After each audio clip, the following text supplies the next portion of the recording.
Saat hujan dan badai merasuk di badan, namun jiwa harus terus bertahan, karena perjalanan masih panjang.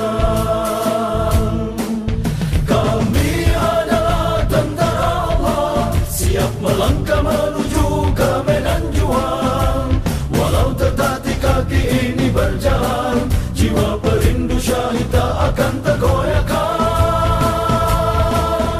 Wahai tentara Allah, bertahanlah, jangan menangis walau jasadmu terluka. Sebelum engkau bergelar syuhada, tetaplah bertahan dan bersiap siagalah. Tetaplah bertahan dan bersiap siagalah.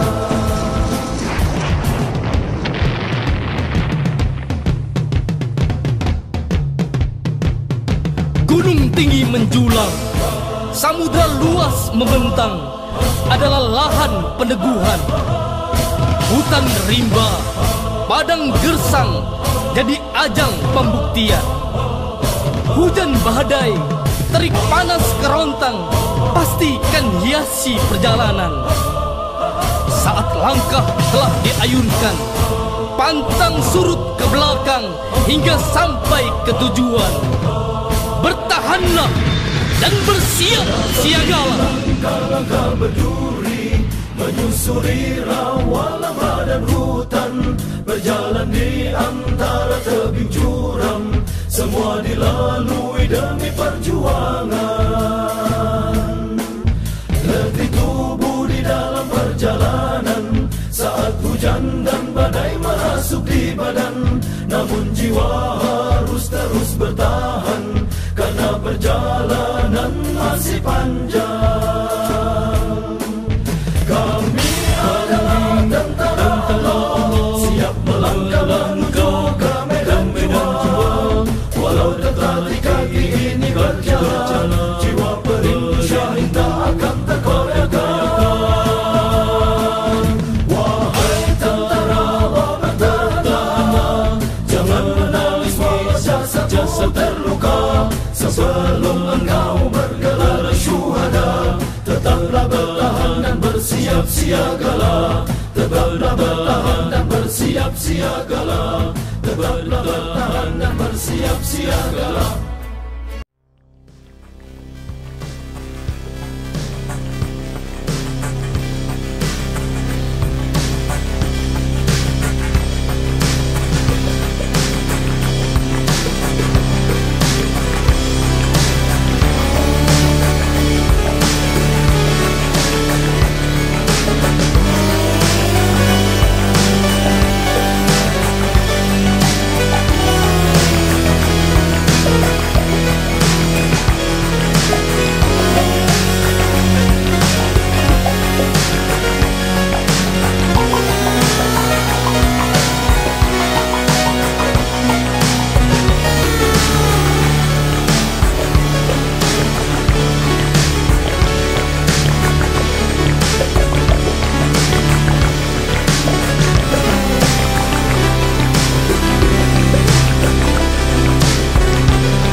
Mujahid sejati yang berjiwa badan, kokohkanlah semangatmu, jangan pernah pudar. Walau musuh Allah menghina dan memakar, mujahid sejati tetap tegar tiada gentar. Mujahid sejati yang berjiwa badan, kokohkanlah semangatmu, jangan pernah pudar. Walau musuh Allah menghina dan memakar, mujahid sejati tetap tegar tiada gentar.